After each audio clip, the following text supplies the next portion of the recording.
आज मैं जो रेसिपी लाई हूँ जूस एक उसके फ़ायदे कई। मैं इम्पोर्टेंट 5 फ़ायदे आपको ज़रूर बताऊँगी और इसके इतने सारे फ़ायदे हैं आप सोचेंगे भी नहीं। आप एक बार फुल वीडियो वॉच करिए और मेरी रेसिपी ज़रूर फॉलो करिए।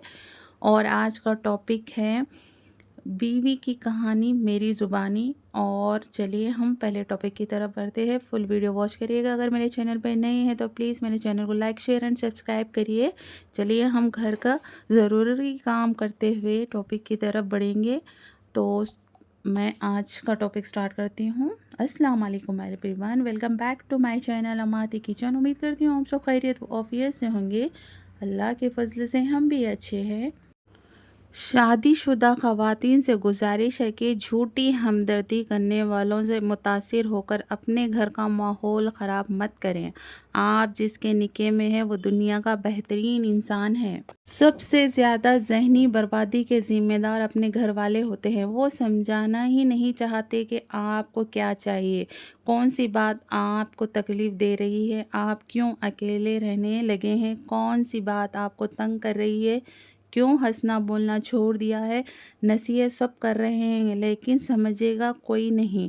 इनको चाहिए कि हमारे अंदर झांक कर देखें कि कितनी तकलीफ़ें हैं जिन्हें बयान करने के लिए अल्फाज नहीं। कुछ तकलीफ़ें तो औरतें भी ला लेती हैं जो बेफजूल की उम्मीदें लगाकर दूसरों से बैठती है। कुछ लोग कहते हैं शादी के बाद ख़वातीन काम वाली बनकर फिरती है। तो इन लोगों से मुझे ये कहना है कि आपने शादी किसी मॉडल से तो नहीं की। ज़ाहिर है जिस लड़की से शादी की इसने साल के अंदर अंदर बच्चे भी पैदा करना है। ये प्रेशर भी होता है इसकी जान पर। ये भी बनाती है कि बच्चा इसको क्यों नहीं हुआ। चलिए जो जो फिर बच्चा होता है तो जिस्मानी खतबू-खाल में फ़र्क भी पड़ता है, ये भी इसको सहना पड़ता है। बच्चा रात को रोता है तो इसे ही लेकर अलग कमरे में भी इसे ही जाना पड़ता है। शायद ही कोई बाप बच्चे के साथ रात भर जागता है। ये काम भी माँ को करना पड़ता है। फिर सुबह उठकर आपके लिए नाश्ता और दिन भर के काम।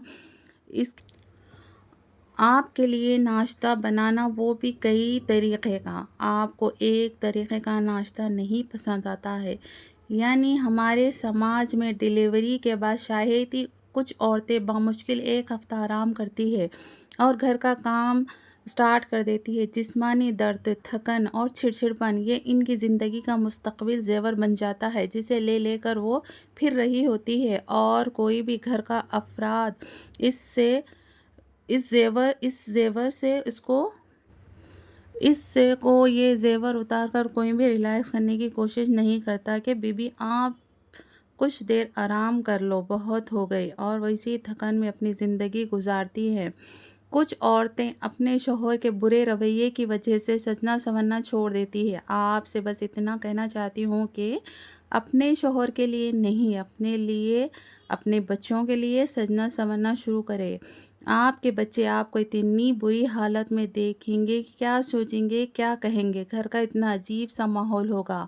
डिप्रेशन से निकलो, अपने आप को इतना अच्छा संभालो, अपना इतना ख्याल रखो कि आप अपने आप को इतना दीनदार और नमाज़ी परहेज़गार बना लिए ताकि आपका शौहर का रवैया आपको देखते हुए बदल जाए। तो चलिए हम आगे के वीडियो में बाकी का टॉपिक कंटिन्यू करेंगे वरना वीडियो बहुत लेंथी हो जाएगा। तो आज की रेसिपी की तरफ बढ़ते हैं। आज हम आपके लिए जो जूस लाए हैं वो बेनिफिट से भरा हुआ है। इसके इतने फ़ायदे हैं, आप सिर्फ उठाना चाहिए फ़ायदे इसके। हम आज आंवले का जूस बनाएंगे और किस तरह इसको साल भर स्टोर करके रखते हैं वो भी बताएंगे। और इसके जो फ़ायदे हैं मैं ख़ुद महसूस करके आपको बता रही हूँ। इससे इम्यून सिस्टम इतना स्ट्रॉन्ग होता है, स्किन अच्छी होती है, बाल अच्छे होते हैं और एनर्जी तो आप पूछिए ही मत। सुबह एक नहर मुँह 1 ग्लास वार्म वाटर में 1 क्यूब्स डालकर पी लीजिए। देखिए दिन भर आपको एनर्जेटिक फ़ील करेंगे। उसके लिए हमने थोड़ा, अब तो सर्दी का मौसम ख़त्म होने वाला है और आंवला भी ख़त्म हो जाएगा। फिर नेक्स्ट ईयर आएगा, तब तक हम आंवले को किस तरह स्टोर करेंगे बहुत ही आसान तरीके से बताऊंगी। आप बहुत सारी वीडियोस में देखे होंगे, मैं आपको बहुत आसान तरीके से हर रेसिपी बताती हूँ। तो चलिए हम कच्ची हल्दी ले लेंगे। कच्ची हल्दी अब तो आम हर तरकारी की सब्ज़ी मंडी में मिल रही है, आप ज़रूर लाइएगा। इसके बहुत सारे फ़ायदे हैं, ये एंटीबायोटिक है। आप इसको इस्तेमाल से आपकी अंदरूनी बीमारियों को कम कर सकते हैं। तो हमने 1 केजी आंवला लिया है, हाफ़ केजी अब बताती हूँ और अगली रेसिपी वेट करिए, लास्ट में बताऊंगी। हमने आंवले को अच्छे से हाफ एन आवर भिगाकर वॉश कर लिया है और उसको ड्राई होने के लिए छोड़ दिया था। अब हम इसको छोटे से क्यूब्स में काट लेंगे, देखिए इस तरह से। और इसके अंदर एक बीज होता है, वो बीज को भी हम नहीं फेंकेंगे, अक्सर लोग फेंक देते हैं, उसको मत फेंकिएगा, मैं आगे उसको भी यूज़ बताऊँगी। हम आंवले के फ़ायदे तो बहुत हैं, तो उसको हम यूज़ करना भी आपको बताएंगे, जो आपको बिल्कुल मुश्किल ना होगी और आसानी से आप 1 गिलास डेली जूस पीकर अपने जिस्म की चर्बी को भी पिघला सकते हैं और फेस पे ग्लो भी ला सकते हैं और बाल भी आपके बहुत अच्छे होंगे। आपके बाल में कुदरती शाइनिंग आएगी। तो हम चलिए ये रेसिपी कैसी है बताते हैं। हम इसको एक जार में हम ये सब चीज़ डालकर पीस लेंगे और कॉटन के क्लॉथ से इसको छान लें और एक क्यूब्स ट्रे लेकर इसमें सब हम स्टोर करेंगे, क्योंकि हमने बहुत सारे ट्रे लेकर इसको बनाया है। कुछ में हमने कुछ ट्यूब्स में हमने हल्दी ऐड की थी, कुछ क्यूब्स में नहीं। ये देखिए ये हल्दी वाले क्यूब्स है और जो हमने पहले बताया था वो बिना हल्दी के है, कड़ी पत्ता डाला था हमने उसमें। आप चलिए हम दूसरी रेसिपी बताते हैं, आंवले को किस तरह स्टोर करते हैं। आंवले को हमने अच्छी तरह से वॉश कर लिया है।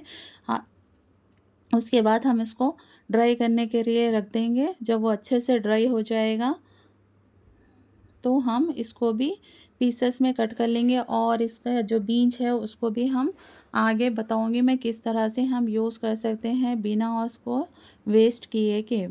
तो चलिए हमने इसको अच्छे ड्राई होने रखेंगे, क्योंकि ये स्टोर करने का है, इसलिए हम क्यूब्स के लिए तो फिर भी कुछ पानी रहा तो चल जाएगा, मगर जब हम स्टोर कर रहे हैं तो उसका पानी अच्छे से ड्राई करना चाहिए। उसके बाद चलिए हम इसको कट कर लेते हैं।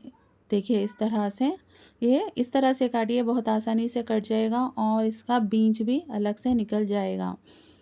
तो अब चलिए हम सारे काट कर रखते हैं और एक जिपलॉक बैग में हम इसको स्टोर करेंगे। अगर आपके पास कुछ ग्रोसरी का सामान आता है तो कुछ बैग जिपलॉक होते हैं, आप वो भी उठा कर रखिए और उसमें भी स्टोर कर सकते हैं। अगर इस तरह का जिपलॉक बैग नहीं है आपके पास तो कोई परेशानी की बात नहीं है।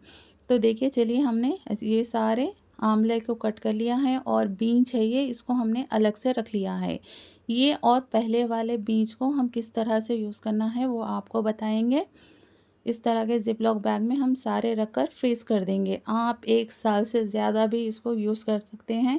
आपका जब भी मन करे निकालिए, हरी मिर्च, हरा धनिया और थोड़ा सा नींबू का रस डालिए, नमक, ज़ीरा पाउडर डालकर इसकी चटनी भी बनाते हैं, बहुत टेस्टी होती है। देखिए हमने इस तरह से इसको स्टोर करके रख लिया है। अब हम 1 साल तक इसको यूज़ करेंगे, क्योंकि सर्दियाँ जाने की वजह से हमने इस तरह से कर लिया। और हम मटर को भी छिलकर इस तरह से फ्रीज़ करते हैं, आप भी ये अपना सकते हैं। 1 साल तक फ्रेश मटर और आंवले को यूज़ करिए। और जूस बनाना तो बिल्कुल आसान है। वार्म वाटर लीजिए और एक क्यूब्स निकालिए, डालिए और पी लीजिए। तो मेरी ये रेसिपी पसंद है तो प्लीज़ मेरे चैनल को लाइक शेयर। तो चलिए अब हम बीज को किस तरह से सेव करते सकते हैं मैं वो बताती हूँ। आप सारे बीज को एक पतीले में डाल लीजिए और 2 गिलास इसमें पानी डालिए और अच्छे से इसको बॉयल आने तक पकाइए, ताकि ये अच्छे से गल जाए। देखिए इस तरह से, और पानी में भी इसका सारा रस आ चुका है। तो अब हम इसको निकाल लेंगे, गैस बंद कर देंगे और रूम टेम्परेचर पर ठंडा होने देंगे। ये अच्छे से ठंडा हो चुका है और ये बहुत अच्छे से पक चुका है। तो अब चलिए हम इसका बीज अलग से निकाल लेंगे और जो मग्स है वो भी निकाल लेंगे आंवले का, और वो पानी हम फेंकेंगे नहीं। ये सब इस तरह से बीज अलग कर कर ग्राइंड कर कर एक जार में स्टोर कर कर रख लेंगे। और इसकी आप जब कढ़ी बनाते हैं उसमें यूज़ करिएगा, दाल में यूज़ करिएगा, फेंकिएगा मत, बहुत मज़ेदार बनती है। तो चलिए, जो भी मेरे चैनल पे नए हैं प्लीज़ मेरे चैनल को लाइक शेयर एंड सब्सक्राइब करिएगा, दुआओं में याद रखिएगा। अल्लाह हाफिज़।